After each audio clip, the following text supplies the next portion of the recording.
नमस्कार दोस्तों, VNKD study portal के यूट्यूब चैनल में आपका बहुत बहुत स्वागत है। आज हम इस वीडियो में सामाजिक एवं ग्रामीण परिवेश खंड से टॉप 20 महत्वपूर्ण प्रश्नों के बारे में पढ़ेंगे। इससे पहले हम सब इसका 17 पार्ट पढ़ चुके हैं। आज इसका 18वां पार्ट है। यदि आपने अभी तक वह 17 पार्ट नहीं देखा है और देखना चाहते हैं तो आपको वह वीडियो प्लेलिस्ट में मिल जाएगा। देखिए, यह जो होगा यूपी राजस्व या चकबंदी के लिए महत्वपूर्ण यह सेशन है, इसलिए यदि वीडियो आपको अच्छा लगेगा तो वीडियो को लाइक जरूर कर दीजिएगा और साथ ही चैनल को सब्सक्राइब जरूर कर लीजिए। तो देखिए, आज का पहला प्रश्न है, भूमि की पैमाइश यानी नाप का कार्य कौन सा विभाग करता है? बताइए, शिक्षा विभाग करता है कि चिकित्सा विभाग करता है कि राजस्व विभाग करता है कि भू प्रबंध विभाग करता है? तो देखिए, पहले का जो होगा ऑप्शन नंबर इसका सी सही होगा। राजस्व विभाग के द्वारा भूमि का जो है पैमाइश किया जाता है। और देखिए, भूमि की पैमाइश का कार्य जो है वह राजस्व विभाग के लेखपाल एवं कानूनगों के माध्यम से किया जाता है, तो इसको याद रखिएगा। अगला प्रश्न देखते हैं, भूमि का उपयोग करने के एवज में किसानों से वसूल किया जाने वाला टैक्स कौन सा है? तो देखिए, हम जो है प्रश्नों का विश्लेषण भी करते चल रहे हैं, इसलिए इन प्रश्नों को आप ध्यान से देखिएगा। तो बताइए, भूमि का उपयोग करने के एवज में किसानों से वसूल किया जाने वाला टैक्स कौन सा है? आयकर है कि विक्रय कर है कि लगान है कि उपकर है? तो देखिए, दूसरे का ऑप्शन नंबर सी सही हो जाएगा, उसे जो है लगान कहा जाता है। अगला प्रश्न देखते हैं, यह देखिए प्रश्न दिया है, जमाबंदी तैयार की जाती है। देखिए, कल हमसे एक पूछे थे कि जमाबंदी खसरा खतौनी यह क्या है, इसके बारे में जरा बताते चलिए। तो देखिए, यदि आप इसके बारे में जानना चाहते हैं तो मैंने खसरा खतौनी, जमाबंदी, जिल्द बंदोबस्त, इन सभी के बारे में ऑलरेडी एक वीडियो बना दिया है। उस वीडियो को आप देख लीजिएगा, आपको खसरा खतौनी इन सभी के बारे में एकदम विस्तृत जानकारी हो जाएगी। तो इसलिए जो है हम इसमें थोड़ा थोड़ा विश्लेषण करते चल रहे हैं। तो देखिए, प्रश्न दिया है, जमाबंदी तैयारी की जाती है 8 प्रतियों में की जाती है कि 4 प्रतियों में की जाती है कि 2 प्रतियों में कि 6 प्रतियों में? तो देखिए, तीसरे का ऑप्शन नंबर सी सही होगा। तो देखिए, जमाबंदी जो तैयार की जाती है वह 2 प्रतियों में तैयार की जाती है। देखिए, 2 प्रति कौन कौन है? तो देखिए, वह 2 प्रतियाँ, एक जो होता है वह सरकार के पास होता है और दूसरा जो होता है वह पटवारी या लेखपाल के पास होता है। तो यही जमाबंदी की 2 प्रतियाँ होती हैं। अगला देखते हैं, भूमि के विक्रय के समय मुद्रांक शुल्क लगाया जाता है। बताइए, किस आधार पर लगाया जाता है? भूमि के आकार के आधार पर कि भूमि की कीमत के आधार पर कि भूमि की किस्म के आधार पर कि इनमें से कोई नहीं? तो देखिए, 4 का जो होगा ऑप्शन नंबर डी सही होगा इसका, यानी भूमि के जो विक्रय के समय मुद्रांक शुल्क लगाया जाता है वह जो दिया है, जो ऊपर 3 ऑप्शन, इनमें से किसी के आधार पर नहीं होता है। अगला देखते हैं प्रश्न नंबर 5। देखिए, प्रश्न दिया है, एक खेत के मापन की सर्वोत्तम विधि क्या होगी? बताइए, खेत के मापन की सर्वोत्तम विधि क्या होगी? जरीब द्वारा होगी कि प्लेन टेबल द्वारा होगी कि प्रिज्मेटिक कंपास द्वारा होगी कि थियोडोलाइट द्वारा होगी? बताइए, एक कृषि खेत के मापन की सर्वोत्तम विधि क्या होगी? तो देखिए, इसका ऑप्शन नंबर ए सही होगा, वह जो होगी वह जरीब द्वारा होगी। तो देखिए, एक कृषि खेत के मापन के लिए जरीब का प्रयोग किया जाता है। यह जरीब 55 गज होता है, तो इसको याद रखिएगा। जो यह मापन किया जाता है तो यह जरीब जो होता है वह 55 गज का यह जरीब होता है, 55 गज का, इसको याद रखिएगा। और देखिए, साथ ही यह भी याद रखिए, एक जरीब के वर्ग को 1 बीघा कहते हैं। देखिए, एक जरीब के जो है वर्ग को 1 बीघा कहा जाता है, यानी एक जरीब के वर्ग को 1 बीघा कहा जाता है, इसको याद रखिएगा। तो देखिए, एक कृषि खेत के मापन की जो सर्वोत्तम विधि है वह जरीब द्वारा है। और देखिए, एक जरीब जो होती है वह 55 गज के बराबर होती है। और देखिए, यह भी जान लीजिए, एक जरीब के वर्ग को 1 बीघा भी कहते हैं। अगला देखते हैं प्रश्न नंबर 6। देखिए, प्रश्न दिया है, कुटीर ज्योति योजना से निम्नलिखित में से कौन सा कार्यक्रम संबंधित है? बताइए, ग्रामीण बेरोजगार युवकों को रोजगार दिलाने से कि ग्रामीण क्षेत्रों में कुटीर उद्योगों को प्रोत्साहन देना कि ग्रामीण क्षेत्रों में गरीबी रेखा से नीचे जीवन यापन करने वाले परिवारों को विद्युत उपलब्ध कराना कि उपरोक्त सभी होगा?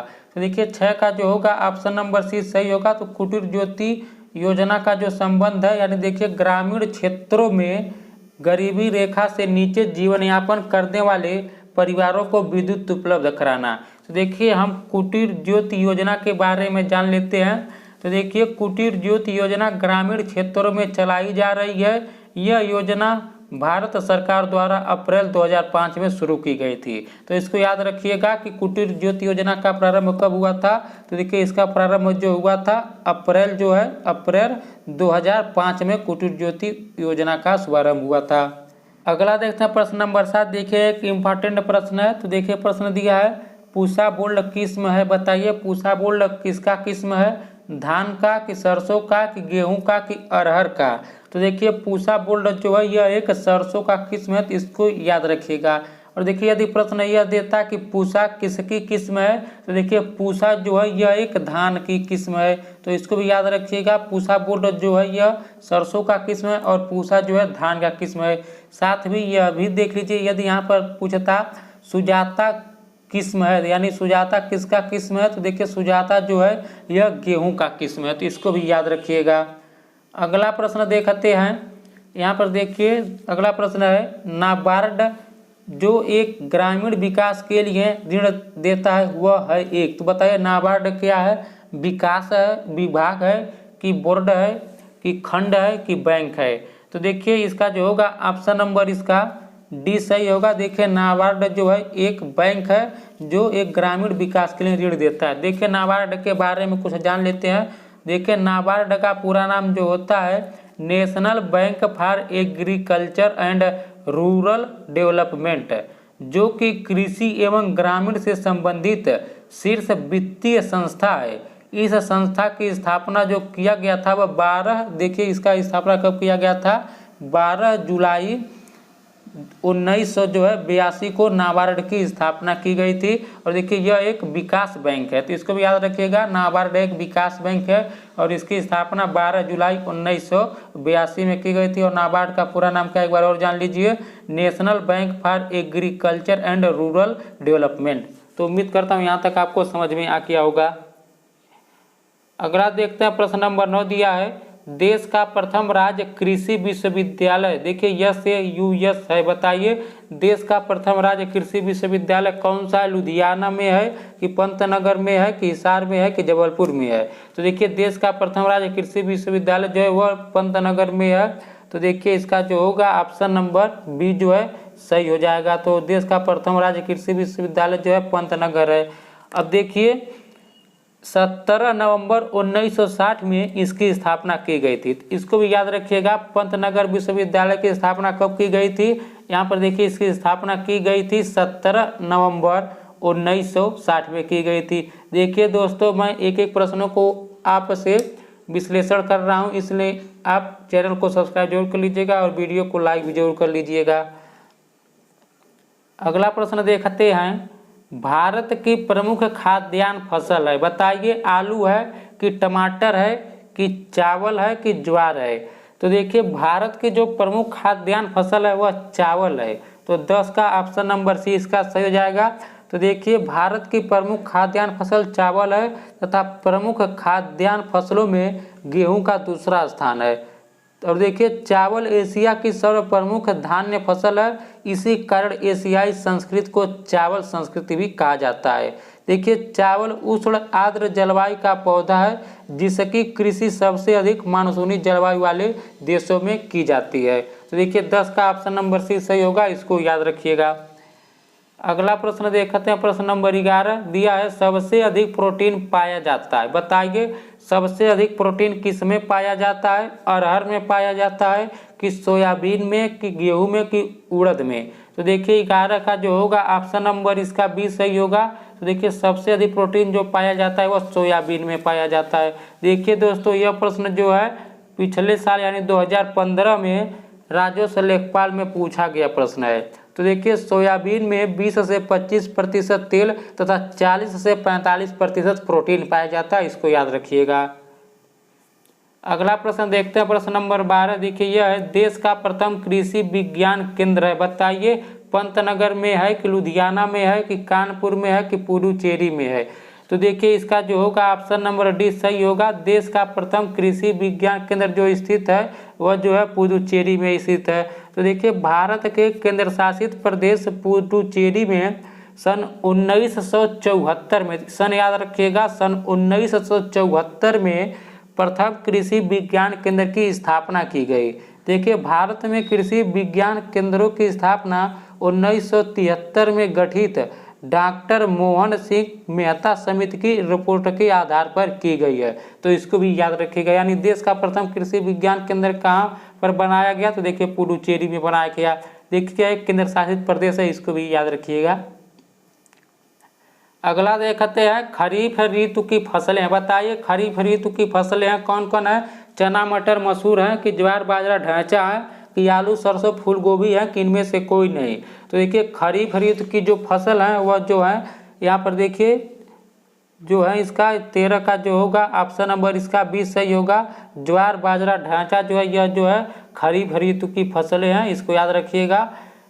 खरीफ ऋतु की फसल है ज्वार बाजरा ढांचा। यदि देखिए रबी ऋतु की फसल पूछेगा तो देखिए चना मटर मसूर ये सभी रबी ऋतु की फसल हो जाएंगी।